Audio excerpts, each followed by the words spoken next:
नमस्कार दोस्तों, अपन पढ़ रहे थे पॉलिटिकल साइंस कक्षा 12 समकालीन विश्व में राजनीति, जिसके अंतर्गत अपन पाठ नंबर 2 पढ़ रहे थे। पाठ नंबर 1 अपन पूरा कर चुके थे, पाठ नंबर 2 अपन आधा पढ़ चुके थे लगभग, और आज उस पाठ को पूरा करेंगे। तो अध्याय नंबर 2 है, लेसन नंबर 2 है, दो ध्रुवीय विश्व का अंत। इसमें अपन जो है बहुत सारी चीजें पढ़ चुके थे, जैसे किन परिस्थितियों में सोवियत संघ का विघटन हुआ, कौन सी परिस्थितियां उसके लिए उत्तरदायी रही। इसके अलावा सोवियत संघ जो प्रणाली थी वो क्या था, किन परिस्थितियों में उसका जन्म हुआ, कौन कौन से देश उसमें सम्मिलित थे, सारी चीजें अपन पढ़ चुके थे। शीत युद्ध प्रथम पाठ के अंदर अपन पढ़ चुके थे। तो अपन आगे बढ़ते, अपन पढ़ चुके थे कि किन परिस्थितियों में, देखिए मैं आपको एक बार दोबारा रिवाइज कर रहा हूं कि सोवियत संघ प्रणाली क्या थी। ये एक संघ था, 15 गणराज्य जिसमें शामिल थे। द्वितीय विश्व युद्ध के पश्चात इन्होंने विकास का वो मॉडल तैयार किया जो लगभग ये विश्व के सभी देशों को मात देता आगे चला गया, महाशक्ति के रूप में उभरा। अमेरिका के बाद अमेरिका और ये दो महाशक्ति रह गई थी। शीत युद्ध चला, 25 दिसंबर 1991 को जो है विघटन हो गया सोवियत संघ का। सोवियत संघ के विघटन के साथ ही 15 नव स्वतंत्र देशों का उदय हुआ। देखिए विघटन के परिणाम अपन लोग, वो विघटन के जो कारण थे वो अपन लोग पढ़ चुके थे। क्या विघटन के लिए उत्तरदायी रहे, क्योंकि सोवियत संघ ने इतना सारा ध्यान अपना जो है हथियारों घोड़ पर लगा दिया, उसकी अर्थव्यवस्था बिल्कुल तहस नहस हो गई। गोर्बाचेव की नीति अपन पढ़ चुके थे, पेरेस्ट्राइको और ग्लासनोस्त, सारी चीजें अपन पढ़ चुके थे। अब पढ़ेंगे अपन जो है विघटन की परिणतियां या परिणाम, विघटन के परिणाम। देखिए विघटन के कारण अलग है और परिणाम अलग है। बहुत बार पूछा जाता था पहले क्वेश्चन, बहुत बार पूछा गया था कि सोवियत संघ के विघटन के क्या परिणाम निकले, क्या परिणाम थे सोवियत संघ के विघटन के। तो मैं कुछ देखिए सीधे सीधे तौर पर अपन देखेंगे कि 1945 के से और 91 तक शीत युद्ध चला था। तो शीत युद्ध सोवियत संघ और संयुक्त राज्य अमेरिका के बीच में जो है एक विचारधारा की लड़ाई थी। अब जैसे ही सोवियत संघ का विघटन होगा तो जाहिर सी बात है शीत युद्ध की समाप्ति। तो पहला इसका विघटन का परिणाम है शीत युद्ध की समाप्ति।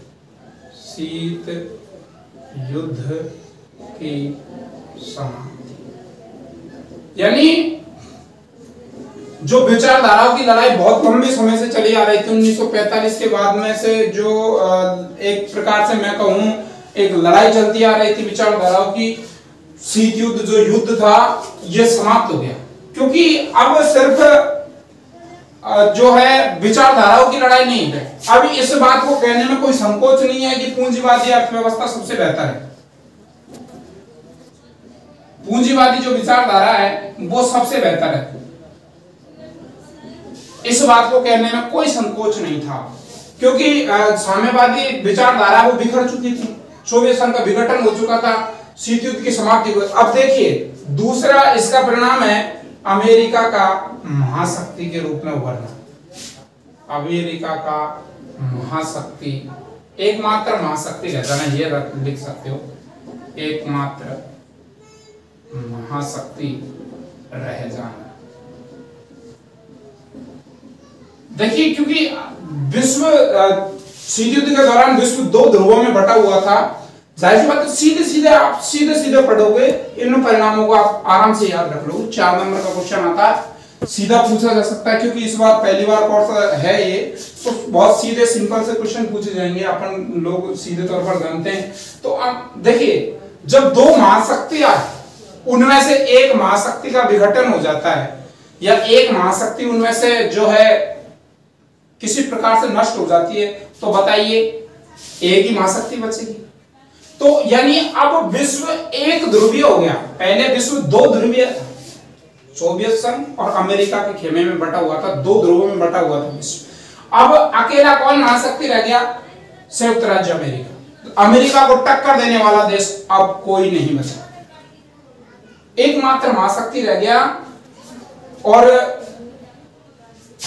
सभी जो संगठन है, जैसे संयुक्त राष्ट्र संघ है, विश्व व्यापार संगठन, जो भी संगठन है, उनमें सब में सिर्फ धाक रहेगी किसकी रहेगी? अमेरिका की। अमेरिका ही एक दादा बचा था। मैं यदि अपनी भाषा में कहूं तो एकमात्र दादा बचा था। कौन बचा था? अमेरिका। गुरुजी यहां तक समझ में आ गया? विघटन के दोनों परिणाम आप देख रहे हो। शीत युद्ध की समाप्ति, यानी बहुत सिंपल। शीत युद्ध इतने दिनों से चला आ रहा, उस शीत युद्ध की समाप्ति हो गई। मुन्ना काई टेंशन ले रहे हो? आराम से सीधा सीधा है शीत युद्ध की समाप्ति, क्योंकि पूंजीवादी विचारधारा अब सर्वश्रेष्ठ रह गई। जो साम्यवादी विचारधारा, उसका विघटन हो चुका था। विचारधाराओं की एक लड़ाई थी, जो शीत युद्ध, वो समाप्त हो गया। अमेरिका अकेली महाशक्ति रह गया, क्योंकि अब जो भी अंतरराष्ट्रीय संगठन है, उनमें किसकी चलेगी? सिर्फ अमेरिका की। महाशक्ति के तौर पर एक ही बचा था, अमेरिका।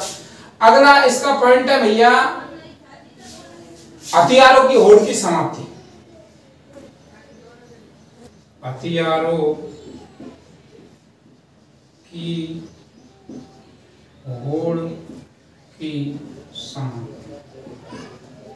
ध्यान रहे, आपको नोट्स और भी मिल जाएंगे, कहीं से भी आप जुटा लोगे, लेकिन ये नोट्स मेरे द्वारा बनाए गए नोट्स हैं। वादा करता हूं 6 और 4 नंबर के क्वेश्चन इन्हीं में से आएंगे, कहीं से बाहर नहीं जाएंगे। हथियारों की होड़ की समाप्ति हो गई, क्योंकि मैं बता रहा था कि शीत युद्ध के दौरान दोनों जो महाशक्तियां हैं, उनके बीच में एक हथियारों की होड़ बन गई थी, क्योंकि दोनों महाशक्तियां एक दूसरे से शंकित रहती थी कि कौन सी महाशक्ति क्या हथियार बना रही होगी, कौन सी टेक्नोलॉजी विकसित कर रही होगी, वो अपने ऊपर कब आक्रमण कर दे। इस प्रकार दोनों महाशक्तियां एक दूसरे से शंकित रहती थी, तो एक प्रकार से हथियार बनाने की होड़ मची हुई थी। शीत युद्ध की समाप्ति के साथ ही वो होड़ खत्म हो गई, क्योंकि अमेरिका को टक्कर देने वाला कोई देश अब बचा नहीं है। तो इसी के साथ ही ये जो है हथियारों की होड़ थी, एक प्रकार से वो समाप्त हो गई। देखिए, चौथा इसका परिणाम है 15 नव स्वतंत्र देशों का उदय। देखिए, विश्व पटल पर 15 नए देश सामने आ गए। मैंने पहले भी आपको लगातार बता रहा था कि सोवियत संघ ये एक संघ है, ये देश नहीं है भैया। ये क्या है? ये एक संघ है। This is a organisation. This is a organisation. This is not country. बहुत बढ़िया इंग्लिश बोल रहा हूं मैं। इंग्लिश में बहुत ही होशियार हूं। इंग्लिश में मैं बहुत ज्यादा होशियार हूं। सीनियर में भी कोई 17 अंक को मिला के आगे 40-45 नंबर। 10th में भी इतनी आया था। तो हिंदी में वो इंग्लिश में मैं बहुत ज्यादा होशियार हूं। और विषय में हो या नहीं हो, इंग्लिश बहुत अच्छी फर्राटे से बोलता हूं। तो this is not country, this is a organisation. ये एक देश नहीं था। जो सोवियत संघ था, ये एक देश नहीं था, ये एक संघ था। इसके अंदर कितने देश सम्मिलित थे? 15। तो जैसे ही इसका विघटन हुआ, वो 15 देश क्या हो गए? अलग अलग हो गए। तो यहां पर कितने देशों का उदय हो गया भैया? 15 नव स्वतंत्र देशों का उदय हुआ। एक बार मैं आपसे एक क्वेश्चन पूछता हूं, सोचो और बताइए। मैंने कल पिछले वीडियो में इसी पार्ट का जो वीडियो था, लेसन नंबर 2, दो ध्रुवीय विश्व का अंत, तो उसके अंदर ही मैंने आपको बताया था कि सोवियत संघ का विघटन हुआ था 25 दिसंबर 1991 को सोवियत संघ का विघटन हुआ था। उस विघटन की घोषणा करने वाले पहले 3 देश कौन कौन से थे? सोचिए और कमेंट बॉक्स में जरूर बताइए कि कौन कौन से वो 3 देश थे जिन्होंने सोवियत संघ के विघटन की घोषणा की थी। सर्वप्रथम ध्यान रखना, 1 नंबर का क्वेश्चन आएगा। मान लो पेपर में छप गया ये क्वेश्चन, ये मान के जा सकते हैं। कौन कौन से थे 3 देश? फिर बता रहा हूं, रूस, यूक्रेन और बेलारूस। ये 3 देश थे, रूस, यूक्रेन और बेलारूस। ध्यान रखना इन बातों को। रूस,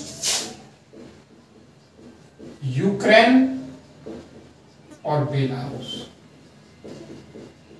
ठीक, तो इन 3 देशों ने सबसे पहले सोवियत संघ के विघटन की घोषणा की थी, अपनी स्वतंत्रता की घोषणा कर दी थी। देखिए, तो चौथा परिणाम क्या हुआ, इसके जैसे ही सोवियत संघ का विघटन हुआ तो विश्व पटल पर कितने देशों का उदय हुआ, 15 नए देशों का उदय हुआ। बताइए आप परिणामों में कोई परेशानी आपको? पहला परिणाम क्या हो गया, शीत युद्ध की समाप्ति। जैसे ही सोवियत संघ का विघटन हुआ उसी प्रकार से शीत युद्ध की समाप्ति हो गई। इसके अलावा अपन बात करें तो अमेरिका का एकमात्र महाशक्ति रह जाना, सीधी सी बात है, दो महाशक्तियां है, एक का विघटन हो गया तो एकमात्र महाशक्ति। आप यदि इधर से सोचो ना खोपड़ी से तो सीधा है, बहुत easy, this is very simple.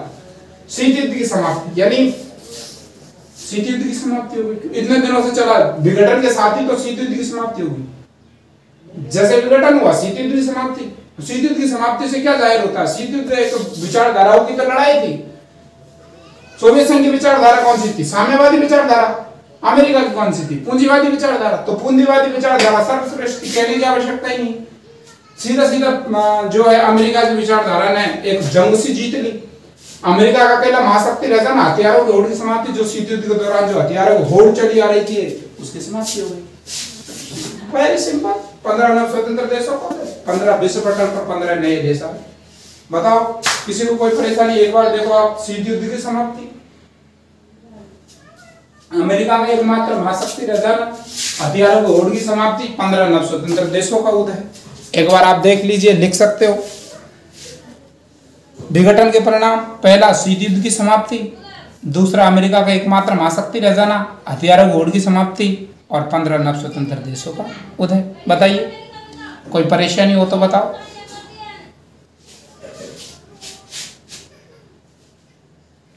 कोई परेशानी? लिख सकते हो आप, लिख लिया। अब अगला टॉपिक आएगा अपना शॉक थेरेपी। देखिए समझना, क्योंकि आप इस क्षेत्र में अभी नए हो, अभी तक आपने राजस्थान तक ही पढ़ा था, आपने विश्व राजनीति नहीं पढ़ी थी। आप भारत तक की राजनीति पढ़ रहे थे, लेकिन ये विश्व की राजनीति, अटपटे नाम आएंगे। शॉक थेरेपी, अगला पॉइंट आएगा शॉक थेरेपी। शॉक थेरेपी क्या है? देखिए मैं आपको बताऊं कि शॉक थेरेपी का अर्थ, सबसे पहले मैं आपको बताऊं shock therapy. Shock therapy, therapy का अर्थ होता है, शॉक थेरेपी का मतलब होता है आघात पहुंचाकर या चोट पहुंचाकर, सीधे अपन कहे चोट पहुंचाकर उपचार करना। शॉक थेरेपी का अर्थ क्या हो जाएगा भैया? चोट पहुंचाकर उपचार करना। अब चोट पहुंचाकर उपचार क्या किया है? देखो थोड़ा सा दिमाग लगाना, ध्यान आपका यहां होना चाहिए पूरे मनोयोग से। देखिए आपके घर वाले आपके लिए पता नहीं क्या क्या सोच रहे होंगे, तो उन पर आपको खराबी उतरना, तो यहां ध्यान दीजिए। देखिए चोट पहुंचाकर उपचार करना कैसे? क्योंकि अब विश्व के अंदर एक ही अर्थव्यवस्था रह गई, वो सॉरी एक ही विचारधारा रह गई। सर्वश्रेष्ठ विचारधारा कौन सी रह गई? पूंजीवादी विचारधारा। क्योंकि साम्यवादी विचारधारा का हो चुका था, सोवियत संघ के विघटन के साथ ही साम्यवादी विचारधारा का क्या हो चुका था? पतन हो चुका था। अब देखिए कौन कौन से देश थे लगभग जो साम्यवादी विचारधारा को अपनाए हुए थे? कौन से थे? देखिए एक तो रूस। देखिए अब एक बात और बताऊं, सोवियत संघ का जो उत्तराधिकारी बना था वो कौन बना था? यानी सोवियत संघ की जगह कौन ने ली थी? 15 देश थे। तो क्या देखिए एक बाप के 15 बेटे होते हैं, तो क्या जो पगड़ी बनती है वो 15 की थोड़ी बनती है भाई? बाप के जो कर्मों का उत्तरदायित्व लेता है, तो ये थोड़ी वो 15 बेटों का उत्तरदायित्व रहेगा। अपने राजस्थान में तो एक पगड़ी रस्म होती है कि बाप के 15 बेटे, तो सबसे बड़े बेटों को क्या बंधेगी? पगड़ी बंधेगी। तो उसी प्रकार से यहाँ पे 15 देश उदय हुए, लेकिन जो सोवियत संघ था उसका उत्तराधिकारी कौन बना था? वो बना था भैया रूस। ध्यान रखना, रूस बना था। दिस इज वेरी इंपॉर्टेंट, ठीक है? तो साम्यवादी विचारधारा का पतन हो चुका था, पूंजीवादी विचारधारा क्या रह गई थी, सर्वश्रेष्ठ। ठीक है, तो रूस, एक तो अपन सीधा सीधा लगाओ रूस, इसके अलावा मध्य एशिया के गणराज्य, मध्य एशिया के गणराज्य और पूर्वी यूरोप के देश, पूर्वी यूरोप के देश, इनमें थी साम्यवादी विचारधारा। कौन कौन से थे? रूस तो था ही, जो 15 गणराज्य थे। इसके अलावा मध्य एशिया के जो देश थे, मध्य एशिया के जो गणराज्य थे, उनमें भी साम्यवादी विचारधारा थी। इसके अलावा पूर्वी यूरोप के जो देश थे, उनमें भी साम्यवादी विचारधारा थी। इनका देखिए, ये अभी तक तो साम्यवादी जो है विचारधारा से ग्रसित थे। अब इनका संक्रमण हुआ पूंजीवादी विचारधारा की तरफ। रूस, मध्य एशिया के गणराज्य तथा पूर्वी यूरोप के देशों का पूंजीवादी के संक्रमण की ओर, पूंजीवाद के संक्रमण की ओर जाने के लिए एक खास मॉडल तैयार किया गया, एक खास मॉडल तैयार किया गया, खास मॉडल तैयार किया गया। देखिए एक बार मेरे साथ बोलो, रूस, मध्य एशिया के गणराज्य और पूर्वी यूरोप के देशों का जो पूंजीवाद की तरफ संक्रमण हुआ था, उसके लिए एक खास मॉडल तैयार किया गया, जिसको जो अंतरराष्ट्रीय मुद्रा कोष, जो अंतरराष्ट्रीय मुद्रा कोष व विश्व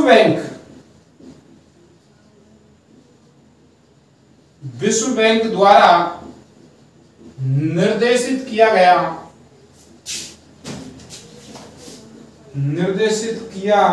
गया उसे शॉक थेरेपी कहा गया, शॉक थेरेपी कहा गया।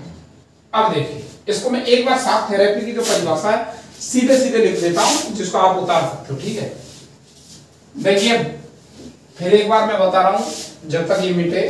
देखिए, एक तो रूस, मध्य एशिया के गणराज्य और पूर्वी यूरोप के देशों का जो, देखिए साम्यवाद से वो अग्रसर हो रहे हैं किसकी तरफ, पूंजीवाद की तरफ। साम्यवाद से किसकी तरफ जा रहे हैं, पूंजीवाद की तरफ उनका संक्रमण हो रहा है।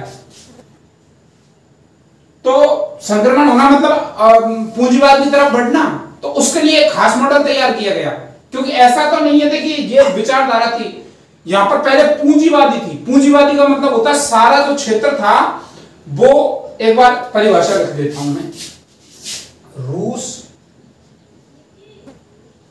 मध्य एशिया व पूर्वी यूरोप के देशों के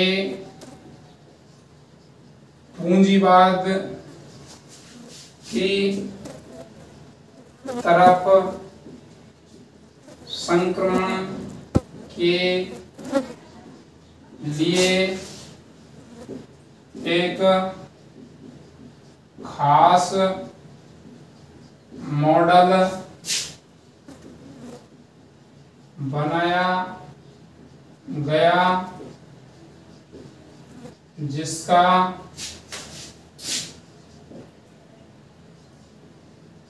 विश्व बैंक व अंतर्राष्ट्रीय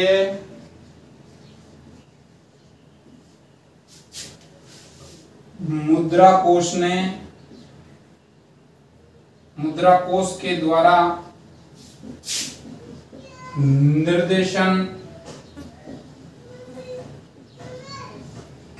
निर्देशित लिख लो, निर्देशित, जिसको निर्देशित किया गया उसे शॉक थेरेपी कहा गया। देखिए एक बार आप लिख सकते हो, इसको लिखना चाहो तो, रूस, मध्य एशिया व पूर्वी यूरोप के देशों का, पूर्वी यूरोप के देशों का पूंजीवाद की तरफ संक्रमण के लिए एक खास मॉडल बनाया गया, जिसको विश्व बैंक व अंतरराष्ट्रीय मुद्रा कोष के द्वारा निर्देशित किया गया, उसे शॉक थेरेपी कहा गया। यानी रूस, मध्य एशिया व पूर्वी यूरोप, क्योंकि इनमें साम्यवादी विचारधारा थी, इनका संक्रमण हुआ किधर, पूंजीवाद की तरफ। पूंजीवाद के संक्रमण के लिए एक खास मॉडल अब बनाया गया, जिसको विश्व बैंक व अंतरराष्ट्रीय मुद्रा कोष के द्वारा निर्देशित किया गया, उसे शॉक थेरेपी कहा गया। जहां तक आगे समझ में, देखिए अब तक यहां पर विचारधारा थी साम्यवादी, इन देशों के अंदर अब तक विचारधारा कौन थी भैया, साम्यवादी, साम्यवादी विचारधारा थी। ये जाएंगे किधर, पूंजीवाद की तरफ, ठीक है, पूंजीवाद की तरफ। देखिए साम्यवादी विचारधारा और पूंजीवादी विचारधारा में मैंने आपको एक बड़ा अंतर बताया था, वो क्या था कि इसमें सारे जो क्षेत्र है वो एक तरीके से मैं कहूं सार्वजनिक क्षेत्र होते हैं, सार्वजनिक क्षेत्र में होते हैं, ये सभी जो चीज है सार्वजनिक, यानी यहां पर खेती भी सार्वजनिक क्षेत्र से की जाती थी। इधर निजी हाथों में है सारा काम। तो अब यदि साम्यवाद से पूंजीवाद की तरफ जाओगे तो सारा काम निजी हाथों में देना पड़ेगा, सीधी बात, ऑलराइट, करेक्ट। साम्यवाद से यदि आप पूंजीवाद की तरफ जाओगे तो सारा जो क्षेत्र है वो सार्वजनिक क्षेत्र से किधर दोगे, निजी क्षेत्र की तरफ, करेक्ट ये बात। तो निजी क्षेत्र के लिए देने के लिए पूरी अर्थव्यवस्था होती है, ये कोई अपने घर का सामान नहीं है उठाया और बेच दिया, निजी हाथों में दे दिया, भैया अपने सार्वजनिक सामान है, पूरे गांव का एक सामान है, कोई गांव की कोई चीज है उसको बेच दिया। देखिए एक बात बताइए आप कि पूरे गांव की एक अपन कहे, देखिए अपन सब गांव में रहने वाले लोग हैं, एक संपूर्ण गांव की चीज होती है, कोई एक सम्मिलित चीज होती है पूरे गांव की, उसको बेचना आसान चीज है। प्रत्येक आदमी की अलग अलग राय रहेगी, कोई कहेगा नहीं बेचना चाहिए, कोई कहेगा बेचना चाहिए, कोई कहेगा इतने में तो बेचा नहीं जाएगा, कोई कहेगा ज्यादा रुपए मिलेंगे तो बेचेंगे, कोई कहेगा कि बेचेंगे ही नहीं। तो एक सम्मिलित चीज हो। अब यहां पर जो सार्वजनिक क्षेत्र की चीजें उनको निजी हाथ में देना कोई छोटी बात है क्या, बहुत कठिन काम था ये। तो इसके लिए खास मॉडल बनाया गया, यानी कुछ कुछ चीजों को धीरे धीरे धीरे धीरे निजी क्षेत्र में दी गई, ऐसा नहीं कि एक बार में पूरा काम कर दिया, धीरे धीरे धीरे धीरे। इसके लिए खास मॉडल बनाया गया, जिसको निर्देशित किसने किया, विश्व बैंक और अंतरराष्ट्रीय मुद्रा कोष, अंतरराष्ट्रीय मुद्रा कोष के द्वारा उसको निर्देशित किया गया, जिसे शॉक थेरेपी कहा गया। शॉक थेरेपी का अर्थ मैंने बता दिया था, आघात पहुंचाकर उपचार करना। यानी धड़ाम से जो भी सार्वजनिक क्षेत्र की चीजें थी, जैसे खेती को भी अब निजी हाथों में दे दिया, क्योंकि यहाँ पर भैया खेती भी सार्वजनिक क्षेत्र में होती थी साम्यवादी विचारधारा के अंदर सामूहिक रूप से। तो खेती को निजी हाथों में दिया, सारे जो क्षेत्र उद्योग धंधे जो भी है उनको सबको निजी हाथों में दिया गया। अब देखिए इसके क्या परिणाम हुए शॉक थेरेपी। अब तक का अपन ने पढ़ा शॉक थेरेपी, लेकिन शॉक थेरेपी का परिणाम भी देख लीजिए। देखिए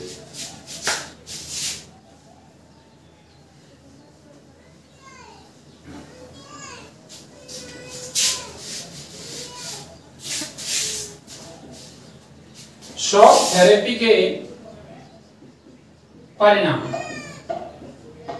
पहला परिणाम तो यह है पूरे क्षेत्र की अर्थव्यवस्था तहस नहस हो गई। देखिए संपूर्ण क्षेत्र की अर्थव्यवस्था, देखिए अब सभी को, अभी तक जो अर्थव्यवस्था बड़ी होती सार्वजनिक क्षेत्र में, उनको दिया गया निजी क्षेत्र में। यदि इतना बड़ा बदलाव आएगा तो निश्चित तौर पर अर्थव्यवस्था तहस नहस हो जाएगी। तो यानी पूरे क्षेत्रों की, जितने भी इसके देश थे उन सभी देशों की अर्थव्यवस्था तहस नहस होगी, बिल्कुल लड़खड़ा गई। नंबर 2 है, देखिए इसके अंदर मैं आपको बताऊं कि 90% तक उद्योग धंधों को निजी हाथों में दे दिया। कितने प्रतिशत? 90% धंधों को निजी हाथों में दे दिया। अभी तक तो 100% यानी साम्यवादी विचारधारा थी, तब तक 100% जो सारी चीजें थी वो सार्वजनिक क्षेत्र की थी। लेकिन अब जिनमें से 90% को तो किस में दे दिया गया, अब निजी हाथों में दे दिया गया। 90% उद्योग धंधों को निजी हाथों में दे दिया गया। करेक्ट। यहां पर सभी जो उद्योग धंधे हैं, जो भी चीजें सार्वजनिक क्षेत्र को, उनको औने पौने दामों में बेचा गया। औने पौने दाम मतलब आप सब समझते हो, गांव पे औने पौने दामों में बेचा गया। इसको इतिहास की सबसे बड़ी गैराज सेल के नाम से जाना जाता है। इतिहास की सबसे बड़ी गैराज सेल पूछा जा सकता है एक नंबर में क्वेश्चन। और तो क्या है कि इतिहास की सबसे बड़ी गैराज सेल कौन सी थी? तो जो शॉक थेरेपी के अंतर्गत, शॉक थेरेपी का जो मॉडल अपनाया गया, उसके अंतर्गत जो उद्योग धंधों को बेचा गया, सभी सार्वजनिक क्षेत्र की चीजों को औने पौने दामों में बेच दिया, इसको इतिहास की सबसे बड़ी गैराज सेल के नाम से जाना जाता है। ये तो हुआ पहला परिणाम, शॉक थेरेपी। परिणाम नंबर 2 देखिए क्या है। रूस की मुद्रा रूबेल में गिरावट। रूस की मुद्रा रूबेल में गिरावट। देखिए रूस की मुद्रा है रूबेल। देखिए जैसे अपने देश की मुद्रा कौन सी है, आपको पता है क्या? नहीं है पता? एक बार बताओ, कमेंट बॉक्स में बताइए कि अपने देश की मुद्रा कौन सी है। मुद्रा कहते हैं किसे? विनिमय के माध्यम को। देखिए अब लेकिन मुद्रा अपने देश की क्या है? तो अपने देश की रुपए। रुपए जिसका प्रतीक चिन्ह क्या है? ये डी उदय कुमार के द्वारा दिया गया है। तो अपने देश की मुद्रा रुपए। जैसे बांग्लादेश की मुद्रा टका, और अलग अलग देशों की अलग अलग मुद्रा है। देखिए किसी देश की रुपया है, किसी देश की रुपया है। जैसे जो नेपाल की है उसकी है रुपया। अपनी रुपए है, ध्यान रखना, अपनी है रुपए। तो रूस की मुद्रा का नाम था रूबेल, उसमें नाटकीय ढंग से गिरावट आई, क्योंकि अर्थव्यवस्था जब कमजोर होगी तो जाहिर सी बात है मुद्रा जो अपनी मुद्रा है उसमें गिरावट है। जैसे लॉकडाउन के दौरान भारतीय अर्थव्यवस्था को बहुत नुकसान पहुंचा था, तो रुपए में बहुत गिरावट आई। ये कौन निर्धारित करता है गिरावट आई है या बढ़त हुई है? अपने व्यापार के माध्यम से ये अंतरराष्ट्रीय मुद्रा कोष निश्चित करता है। तो रूस की मुद्रा रूबेल है, उसमें भारी गिरावट आई। देखिए सामूहिक खेती की समाप्ति। देखिए भैया सामूहिक खेती की समाप्ति हुई। मैंने आपको बता दिया सभी क्षेत्रों को निजी क्षेत्रों में दिया गया। अब तक खेती कौन से क्षेत्र में थी? अब तक खेती थी भैया सार्वजनिक क्षेत्र में, लेकिन खेती को अब कौन से क्षेत्र में दे दिया गया है भैया? अब खेती को दे दिया गया है निजी क्षेत्र में। सामूहिक क्षेत्र की जो खेती है उसकी समाप्ति हुई। चौथा क्या परिणाम हुआ इसका? गरीब व अमीरों के बीच तीखा विभाजन। यानी जो गरीब लोग थे वो और ज्यादा गरीब हो गए, जो अमीर लोग थे वो और ज्यादा अमीर हो गए। अभी तक तो क्योंकि साम्यवादी विचारधारा थी, अब तक तो सबके सब लगभग बराबर चल रहे थे, लेकिन जो थोड़े गरीब थे ना वो और भी ज्यादा गरीब हो गए इस अर्थव्यवस्था के, क्योंकि निजी हाथों में दिया गया तो उन्हीं लोगों ने उन उद्योग धंधों को खरीदा उनके जिनके पास पैसे थे, राइट। तो अब उन लोगों ने जब खरीदा तो वो और ज्यादा अमीर हो गए, गरीब लोग और ज्यादा गरीब हो गए। तो गरीब और अमीर के बीच एक तीखा अंतर हो गया। आप इसको लिख सकते हो। शॉक थेरेपी के परिणाम क्या हुए? पूरे क्षेत्र की अर्थव्यवस्था तहस नहस हो गई। यानी पहले जो उद्योग धंधे वगैरह थे 100% जो थे सार्वजनिक क्षेत्र के थे, अब उनमें से 90% को जो उद्योग धंधे हैं उनको निजी हाथों में बेचा गया, जिसे इतिहास की सबसे बड़ी गैराज सेल के नाम से जाना जाता है। रूस की मुद्रा रूबेल में एक नाटकीय ढंग से गिरावट आई। सामूहिक खेती की समाप्ति हो गई। गरीब व अमीरों के बीच तीखा विभाजन हो गया। लिख सकते हो आप इसको, यदि लिखना चाहो तो बाकी नोट्स भी मिल जाएंगे, लेकिन नोट्स मिलेंगे टाइम से तो आप लिख सकते हो यदि लिखना चाहो तो। ओके, आगे बढ़ते हैं।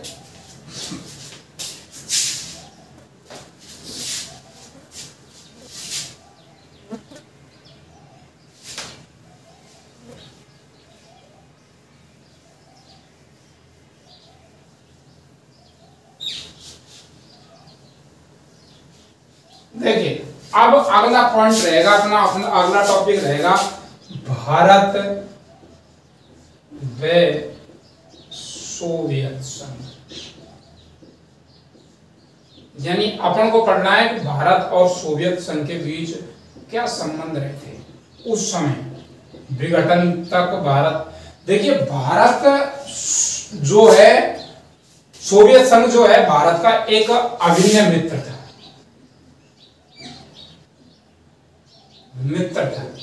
यानी भारत और सोवियत संघ ने बहुत सारे समझौतों पर हस्ताक्षर किया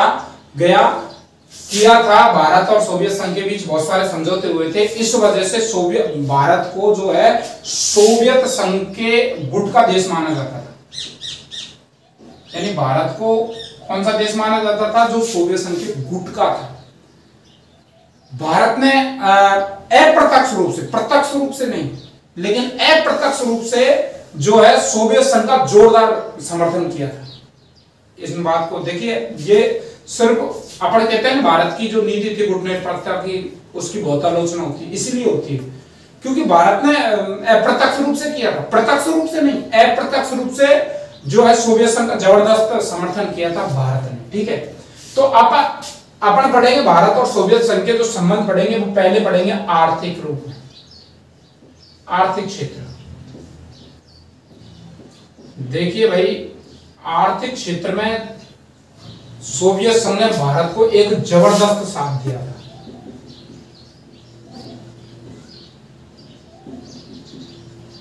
देख, जिस समय भारतीय अर्थव्यवस्था बिल्कुल गिरी हुई थी, लगभग भारत नव स्वतंत्र देश था, इसके अलावा उसका 62 में चीन से युद्ध हो चुका था, 65 में पाकिस्तान युद्ध कर चुका था, 71 में बांग्लादेश के लिए जो युद्ध हुआ था। देखिए, लेकिन बात क्या है? बात यह है कि फिर भी भारत के लिए देख, एक तो बोकारो और भिलाई, छत्तीसगढ़ में बोकारो और भिलाई संयंत्र स्थापित किए थे भारत ने। उसके लिए विशाखापट्टनम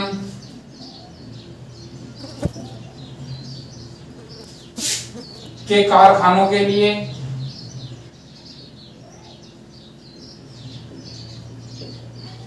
वे भारत हेवी इलेक्ट्रिकल्स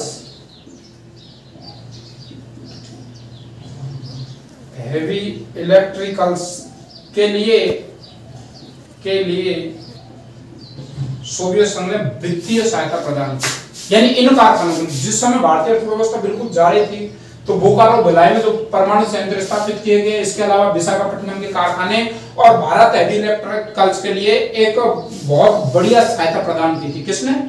सोवियत संघ ने। जिस समय भारत को कोई सहायता नहीं दे रहा था, उस समय भारत को सहायता दी थी सोवियत संघ ने। देखिए, भारत के पास विदेशी, पहली बात तो ये हो गई अर्थव्यवस्था में। दूसरी बात क्या है? भारत के पास विदेशी मुद्रा की कमी थी, मुद्रा की कमी। विश्व बैंक के द्वारा निर्देशित जो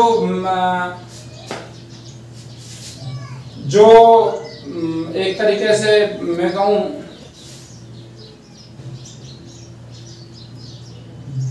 मुद्रा थी, विश्व बैंक के द्वारा जो मुद्रा प्रचलित थी, उसकी भारत में कमी थी। तो सोवियत संघ ने रुपये को माध्यम बनाकर व्यापार किया था भारत के साथ। बहुत बड़ी बात है।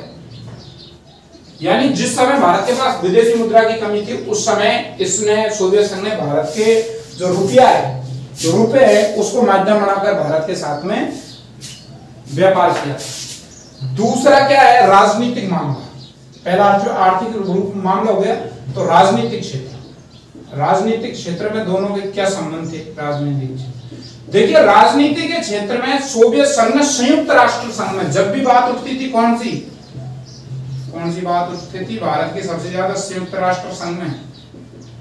देखिए संयुक्त राष्ट्र संघ को आगे बहुत डिटेल में पढ़ने वाले अपने, आगे जाके पढ़ेंगे, बहुत ज्यादा डिटेल में पढ़ेंगे सोवियत संघ को, वो संयुक्त राष्ट्र संघ को, सॉरी संयुक्त राष्ट्र संघ को बहुत, यूएनओ यूनाइटेड नेशन ऑर्गेनाइजेशन, बहुत डिटेल, बहुत काम की चीज है।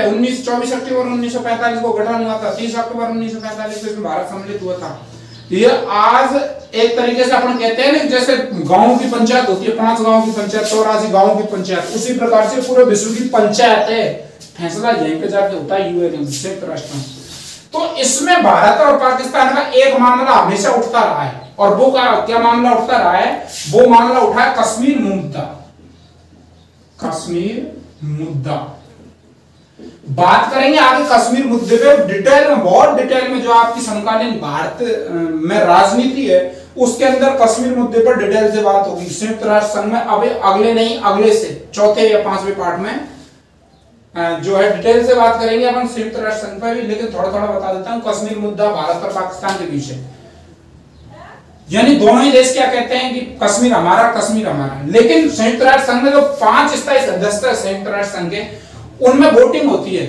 तो हमेशा कश्मीर मुद्दे पर संयुक्त राष्ट्र संघ में सोवियत संघ ने भारत का पक्ष लिया था, ध्यान रखना इस बात। सोवियत संघ किसका पक्ष? देखिए चीन, जो अमेरिका था वो पाकिस्तान का पक्ष लेता था, चीन पाकिस्तान का पक्ष लेता था, बाकी 3-4 जो देश थे, 5 इसके जो है एक तरीके से मैं कहूं इसके 5 मात्र 5 स्थायी सदस्य हैं। तो 4 स्थायी सदस्य हमेशा लगभग पाकिस्तान की तरफ रहे थे, अब जाके अमेरिका भारत की तरफ हुआ है। लेकिन इस का मामला यह है कि 5 ही देशों की यदि सहमति हो ना तभी जाके कोई कार्य होता है। तो उसमें संयुक्त राष्ट्र संघ में सोवियत संघ भारत का पक्ष लेता था। और इसकी जो मैंने बताया सोवियत संघ का जैसे विघटन हुआ तो इसका उत्तरदायित्व कौन को मिला? रूस को। तो रूस जो है इसका उत्तराधिकारी बना। तो आज रूस है इसका परमानेंट जो सदस्य है, परमानेंट मेंबर है, स्थायी सदस्य। तो कश्मीर मुद्दे पर हमेशा सोवियत संघ ने भारत का पक्ष लिया, ध्यान रखना। दूसरा, जब 71 की लड़ाई हुई थी भारत और पाकिस्तान के मध्य बांग्लादेश के मुद्दे को लेकर, 71 में बांग्लादेश आजाद हुआ था। यानी पहले जो भारत बना था तो भारत के दोनों तरफ, ये भारत है अपना लगभग में, ये तो ये बांग्लादेश है यहाँ पर, ये पाकिस्तान है। तो ये पहले पश्चिमी पाकिस्तान था, ये पूर्वी पाकिस्तान, ये पश्चिमी पाकिस्तान था और ये पूर्वी पाकिस्तान। बांग्लादेश नहीं था उस समय, लेकिन बांग्लादेश के लिए भारत ने संघर्ष किया था। उस समय 71 की जब लड़ाई हुई थी किसी ने साथ नहीं दिया था भारत का, अमेरिका ने पाकिस्तान का साथ दिया। लेकिन उस समय सोवियत संघ हमारे साथ अंगद के पैर की तरह खड़ा था, सोवियत संघ ने हमारा साथ दिया था। इसके अलावा सैन्य की बात करें, सैन्य सहायता की,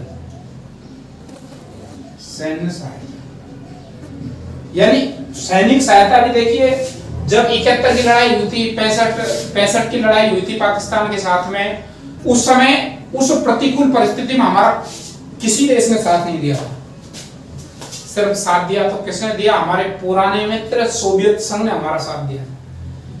उस समय जब विपरीत परिस्थिति थी, उस समय सोवियत संघ ने अपनी टेक्नोलॉजी को हमारे साथ साझा किया था, यानी अपनी तकनीक को हमारे लिए दिया था। भारत ही जो है सबसे बड़ा खरीदार सैन्य सामान का, जो सोवियत संघ का जो बाजार था उसमें भारत सबसे बड़ा खरीदार था, हथियारों को सबसे बड़ी खरीदारी करता था। तो कौन करता था? सोवियत संघ से भारत करता था।